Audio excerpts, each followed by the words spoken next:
కనుక ఒక ఊర్లో ఒక జమీందారు ఉంటారు. ఆయనకి పెద్ద ఇంద్రభవనం లాంటి ఒక ఇల్లు ఉంటుంది. ఆ ఇల్లుని చూసి ఆయన ఎప్పుడు మురిసిపోతూ ఉంటారు. అలా ఒకరోజు ఆ ఇంద్రభవనానికి నిప్పంటుకుని మండిపోతూ ఉంటుంది.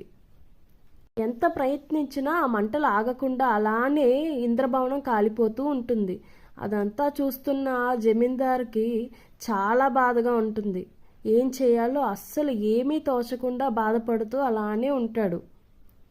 ఇల్లు పోతే పోయింది, పూజ గదిలో 10 లక్షలు పెట్టాను, అవేనా ఉంటే బావున్ను అని చెప్పి ఆశపడతాడు. ఆ బాధపడుతున్న జమీందారు దగ్గరికి రాము అనే ఒక వ్యక్తి వస్తాడు.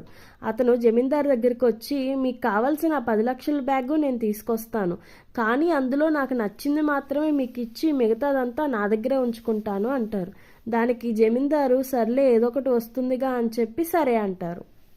ఆ 10 లక్షల బ్యాగ్ తీసుకొచ్చిన రాము ఆ బ్యాగ్లో నుంచి 100 రూపాయలు తీసి అది జమీందారుకి ఇచ్చి మిగతాదంతా తనే తీసుకుంటాడు.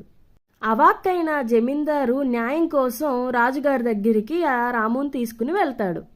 విషయం అంతా విన్న ఆ రాజుగారు ఆ సంచిని 100 రూపాయల నోటుని అక్కడ పెట్టమని చెప్తారు.